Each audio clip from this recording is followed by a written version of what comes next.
Good morning everyone. आज हम BSc part third का paper third nuclear and particle physics lecture 7 start करने जा रहे हैं। प्रीवियस लेक्चर में हमने न्यूक्लियर की प्रॉपर्टीज़ को पढ़ना स्टार्ट किया था, जिसमें हमने लास्ट प्रॉपर्टी एंगुलर मोमेंटम के बारे में पढ़ा था। आज हम न्यूक्लियर मैग्नेटिक मोमेंट या मैग्नेटिक मोमेंट क्या है और इलेक्ट्रिक क्वाड्रुपल मोमेंट क्या होता है उसके बारे में पढ़ेंगे। तो let's start with nuclear magnetic moment. Nuclear magnetic moment होता क्या है, जैसे कि हिंदी में नाभिकीय चुंबकीय आघूर्ण कहा जाता है।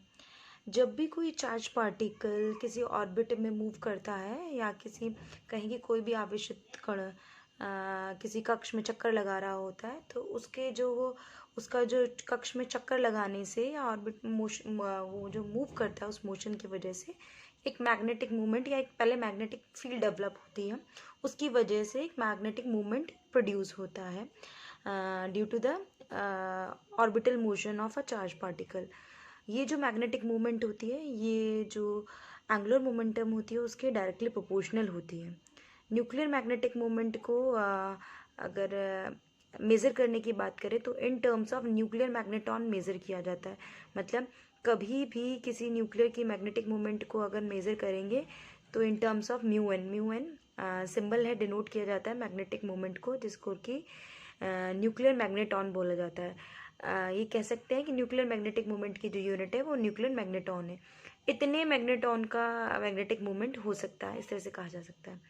और म्यू एन होता क्या है, 1 म्यू एन को अगर डिफाइन करें तो 1 mu N is equal to E H cross over twice of M P, where M P क्या है, मास ऑफ प्रोटोन है। ठीक है, E is a charge particle. ठीक है, तो 1 म्यू एन अगर हम ई और एच क्रॉस की वैल्यू रख दें, मास ऑफ प्रोटोन रख दें, तो 1 म्यू एन कुछ हमारा 5.05 इंटू 10⁻⁻27 जूल पर टेस्ला इतना कैलकुलेट होकर आता है। जो क्वांटिटी मेज़र करती है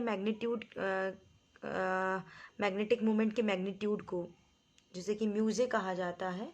म्यूजे जो है वो the quantity which measures the magnitude of magnetic movement mu J is called nuclear magnetic movement. ठीक है, जो मैग्नेटिक मूवमेंट को कैलकुलेट करे वो ही magnetic movement nuclear magnetic movement है। Although the nuclear magnetic moment is associated with the nuclear spin, but magnitude of magnetic moment is not quantized. कहने का मतलब यह है कि जो एंगुलर मोमेंटम है, एंगुलर मोमेंटम या स्पिन एंगुलर मोमेंटम की बात करें, जो क्वांटम नंबर जो न्यूक्लियस के मैग्नेटिक मूवमेंट को रिप्रेजेंट करता है, वो एक वेक्टर क्वांटिटी है, पर वो क्वांटाइज नहीं है। मतलब उसका मैग्नीट्यूड और डायरेक्शन एक संग हम कैलकुलेट नहीं कर सकते, क्योंकि एंगुलर मोमेंटम जो है होता है वो उसमें हम डायरेक्शन और जो मैग्नीट्यूड है, दिशा और मान, दोनों एक साथ ऑब्जर्व नहीं कर सकते ड्यू टू अनसर्टेनिटी प्रिंसिपल।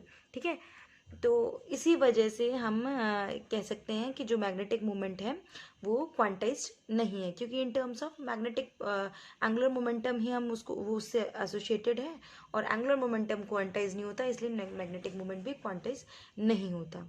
या ये कह सकते हैं all nuclei that have non zero nuclear spin also possess non zero magnetic moment and vice versa. मतलब जो भी न्यूक्लियाई जिनका न्यूक्लियर स्पिन की वैल्यू नॉन जीरो है, जीरो नहीं है, उन सब की मैग्नेटिक मोमेंट भी ज़ीरो नहीं होगी। या ये कह सकते हैं जो भी न्यूक्लियाई जिनकी मैग्नेटिक मोमेंट ज़ीरो नहीं है, उनकी स्पिन भी ज़ीरो, न्यूक्लियर स्पिन भी ज़ीरो नहीं होगी। ठीक है, now if mu J is a nuclear magnetic moment associated with J angular momentum, तो म्यू जे और जे में जो रिलेशन है वो किस तरह से होगा, mu J is equal to G J mu N. अब नाउ जी जे क्या है, नया क्वांटिटी आई है, इसे जी फैक्टर बोलते हैं, किसी भी न्यूक्लियर मैग्नेटिक मोमेंट का जी फैक्टर, जहाँ की म्यू एन हम पहले निकाल चुके थे। म्यू एन होता क्या है, nuclear magneton E H cross over twice of M P. G J यहाँ डायमेंशनलेस क्वांटिटी है, क्योंकि म्यू जे और म्यू एन का रेशो होगा, तो इसलिए जी फैक्टर क्या हो जाएगा आपका, G J is equal to mu J over mu N over J. ठीक है, ये रेशो है, ratio of magnetic moment in measure of nuclear magneton to a nuclear angular momentum. ठीक है, इसलिए से ये रेशो है तो डायमेंशनलेस क्वांटिटी है, और इसे जी फैक्टर भी कहा जाता है। नाउ गायरोमैग्नेटिक रेशियो जो होता है जिसे कि गामा जैसे डिनोट करते हैं न्यूक्लियर मैग्नेटिक मोमेंट में, वो क्या होता है उसे डिफाइन किया जा सकता है जिसे कि म्यू गामा जे से रिप्रेजेंट किया जाता है या सिम्बलाइज किया जाता है। वो होता है gamma J is equal to mu J over J H cross. And related to G factor, gamma J G J से किस तरह से रिलेटेड है, G J is equal to gamma J twice of M P over E. ठीक है, यहाँ पर हमने जो म्यू जे की वैल्यू है इस इक्वेशन में पुट कर दिए, और क्योंकि हम म्यू जे को इन terms of mu one calculate करके आए थे और म्यू वन की जो वैल्यू थी वो E H cross over twice of M P थी। एच क्रॉस से एच क्रॉस कैंसिल हो गया, दैट्स वाई, और जे से जे कैंसिल, तो वो gamma J is equal to twice of M P over E. जो जी जे है दैट इज जी फैक्टर, वो उसकी कुछ स्पेसिफिक वैल्यूज प्रोटॉन्स और न्यूट्रॉन्स के लिए कैलकुलेट करी गई थी, जो कि कितनी है, लगभग जी जे जो है 5.586 होता है प्रोटॉन्स के लिए, और प्रोटॉन्स के लिए मैग्नेटिक मोमेंट जो होता है 2.793 न्यूक्लियर मैग्नेटॉन म्यू एन होता है, इतना होता है। और न्यूट्रॉन्स के लिए क्या होता है, G J is equal to -3.826 and mu J की वैल्यू -1.913 होती है। यहाँ जो नेगेटिव साइन जो है म्यू जे की वैल्यू में प्रोटॉन्स के लिए, वो न्यूट्रॉन्स के लिए, वो ये शो करता है कि न्यूट्रॉन्स के अंदर जो चार्ज डिस्ट्रीब्यूशन होना चाहिए वो नेगेटिव चार्ज का डिस्ट्रीब्यूशन होना चाहिए, क्योंकि न्यूट्रॉन का टोटल चार्ज 0 होता है, न्यूट्रल होता है न्यूट्रॉन, और लेकिन किसी भी न्यूक्लियस के अंदर पॉजिटिव और नेगेटिव चार्ज का डिस्ट्रीब्यूशन होता है, इसलिए ये अज्यूम किया जाता है कि न्यूट्रॉन्स के में नेगेटिव चार्ज होना चाहिए। ठीक है, अगर हम बात करें कि एक जो न्यूक्लियस है जो कि न्यूट्रॉन और प्रोटॉन से मिलकर बना हुआ है, न्यूट्रॉन और प्रोटॉन जो कि कलेक्टिवली न्यूक्लियॉन कहा जाता है, जिसमें अगर प्रोटॉन और न्यूट्रॉन अगर दोनों इवन वैल्यू हैं उनकी, तो जो जे की वैल्यू होगी, कैपिटल जे की जो वैल्यू होगी वो क्या हो जाएगी, 0 हो जाएगी। ठीक है, और इसी से अगर कैपिटल जे 0 हो जाएगा तो उसी कंडीशन में मैग्नेटिक मोमेंट भी क्या हो जाएगा, 0 हो जाएगा। ये कौन सा केस है, जब जेड भी आपका इवन हो और एन भी आपका इवन हो। ठीक है, तो ये हुआ आपका मैग्नेटिक मोमेंट जिसको प्रोटॉन और न्यूट्रॉन के लिए भी बता दिया गया है। और होता क्या है बेसिकली, वो एक मेजरमेंट है। सो मैग्नेटिक मोमेंट है क्या कि किसी भी चार्ज पार्टिकल का मोमेंट है। ठीक है, तो प्रोटॉन और न्यूट्रॉन के लिए हम वैल्यूज भी निकाल चुके हैं म्यू जे की। Now next, electric quadruple moment क्या होता है, नेक्स्ट प्रॉपर्टी है इलेक्ट्रिक क्वाड्रुपल मोमेंट, जिसे कि कैपिटल क्यू से डिनोट किया जाता है। ये माना जाता है कि जो न्यूक्लियस है उसकी जो शेप है वो स्फेरिकल है।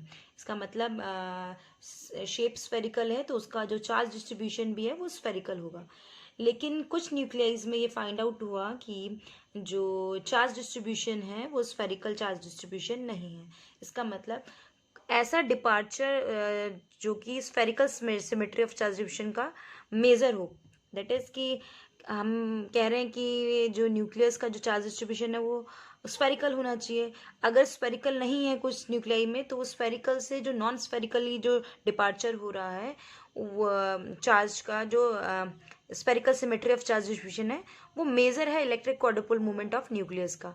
मतलब उस सिमेट्री को दर्शा रहा है कि स्फेरिकल से नॉन स्फेरिकली जो जा रहा है वो क्वाड्रुपल मोमेंट का मेजर है। चलो एक तरीके से कैलकुलेशन करते हैं, कैलकुलेशन ऑफ और क्वाड्रुपल मोमेंट। लेट सपोज कोई जो न्यूक्लियस है स्फेरिकली शेप न्यूक्लियस है, जिसमें हमने कोई पॉइंट ओ ओरिजिन ओ मान लिया है। इस ओरिजिन ओ से आर डिस्टेंस पे कोई हमने एलिमेंट्री वॉल्यूम डी वी मान लिया है।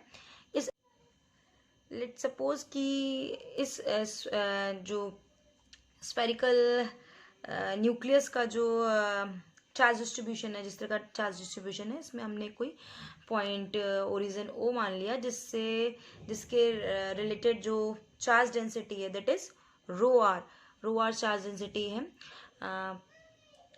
और इस O से R डिस्टेंस पर कोई हमने एक एलिमेंट्री वॉल्यूम dv अज्यूम कर लिया। अब इस एलिमेंट्री वॉल्यूम dv पर जो टोटल चार्ज होगा वो क्या हो सकता है। Let suppose rho R is a charge density of a nucleus, जिसे कि आवेश घनत्व कहा जाता है, with respect to origin O।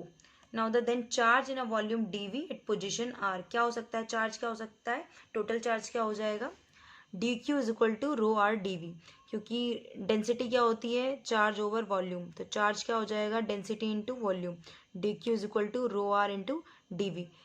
अब मान लीजिए ये जो पॉइंट O है उस पे कोई z एक्सिस पे कोई पॉइंट है, ठीक है, जो कि कुछ 0 0 r कोऑर्डिनेट्स पर है, ठीक है, ये r वेक्टर पे दे रहे हैं, तो हमको इसके कोऑर्डिनेट्स क्या हो गए, 0 0 r, ठीक है। यहाँ कोई पॉइंट A मान लिया हमने, और इस पॉइंट की एलिमेंट्री वॉल्यूम dv से जो डिस्टेंस है वो स्मॉल a वेक्टर है, ठीक है।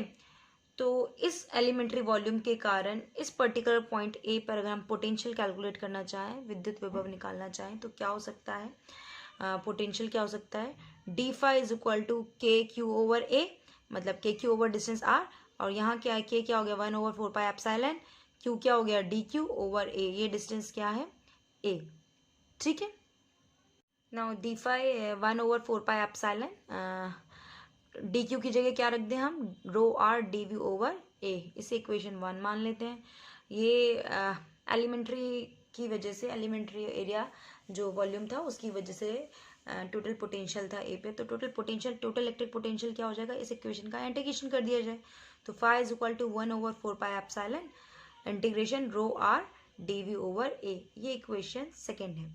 नाउ फिगर में हमने देखा कि फिगर में क्या था कोऑर्डिनेट्स में, कि जो ए डिस्टेंस था वो डिस्टेंस था एलिमेंट्री एरिया का z से, दैट इज इस तरह का कुछ बन रहा था, ठीक है। ये a vector that is r vector and this is small r, ठीक है, और ये एंगल थीटा बना रहा था। थीटा वो डायरेक्शन का एंगल है एलिमेंट्री वॉल्यूम चार्ज सिमेट्री के लिए, चार्ज सिमेट्री के लिए वो एंगल थीटा है, ठीक है। तो ये जो रिलेशन है इनका वेक्टर रिलेशन क्या हो जाएगा, A vector is equal to R vector minus small R vector, ठीक है। अगर मैग्नीट्यूड के टर्म्स में निकालें तो A is equal to R square plus R square minus 2r cos theta. So इसको एक्सप्रेशन को थोड़ा इजी करें तो 1/a, यहाँ आर स्क्वायर कॉमन लेंगे तो यहाँ 1 रह जाएगा, यहाँ R square over capital R square minus 2i, R से आर कैंसिल होगा तो नीचे R over capital R cos theta, ठीक है, की पावर -12, ठीक है।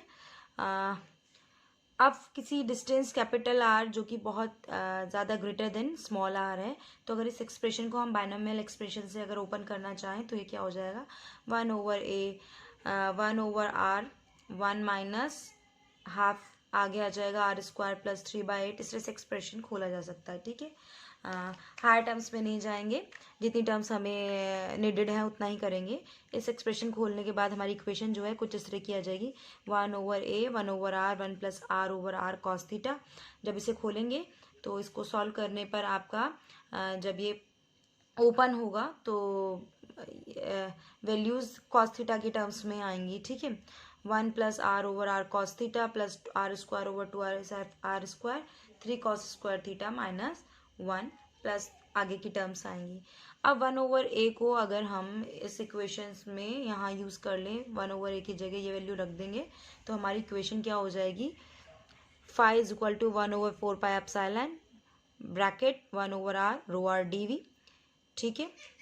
सेकेंड टर्म सेकेंड ब्रैकेट में 1/r square integration rho R R cos theta D V. Now next जो थर्ड टर्म है आपकी R square over 2r square 3r square theta minus 1, ठीक है। ये आपका जो आ जाएगा r से मल्टीप्लाई होकर आएगा तो r क्यूब हो जाएगा नीचे, तो ये नेक्स्ट टर्म आ जाएगी आपकी।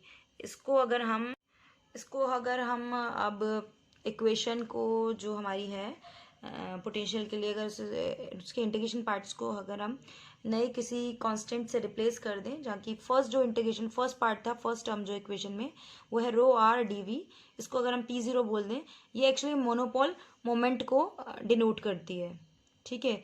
जो सेकेंड टर्म है rho R R cos theta D V, जिसमें हम अगर आर कॉस थीटा को जेड लिख दें, where Z is equal to R cos theta, तो rho R Z D V इसे P1 बोल दें, तो ये डायपोल मोमेंट को डिनोट करती है second term. And the third term rho R R square 3 cos square theta minus 1 D V is equal to rho R square rho R 3z square minus R square D V. ठीक है, इसको हम P2 से denote कर लें, तो ये हमारा क्वाड्रपोल मोमेंट को डिनोट करती है।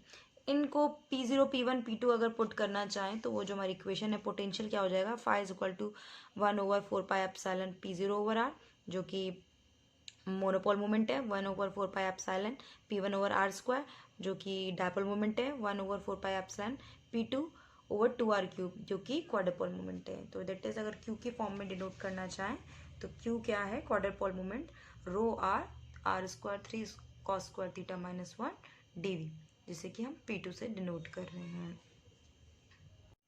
Now quadrupole moment of nucleus, अगर हम, क्योंकि हमें पता है कि क्वाड्रपोल मोमेंट है क्या, चार्ज डिस्ट्रीब्यूशन का जो सिमेट्री है उससे डिनोट किया जाता है। Q क्या होता है, कैपिटल Q क्या होता है, तो Q हमने कैलकुलेट किया rho R 3z square minus R square D V. अब तीन तरह की कंडीशन हो सकते हैं चार्ज डिस्ट्रीब्यूशन की, ठीक है।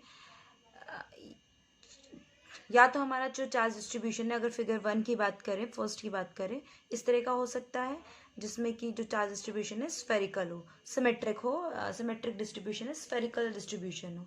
उस कंडीशन में हम कहेंगे कि R square is equal to X square plus Y square plus Z square, या R square is equal to 3z square, ठीक है। और या ऐसी कंडीशन में जो कैपिटल Q की वैल्यू जो होगी वो ज़ीरो होगी। ज़ीरो का मतलब जो चार्ज डिस्ट्रीब्यूशन है वो सिमेट्रिक है, ठीक है, सब तरफ एक जैसा है।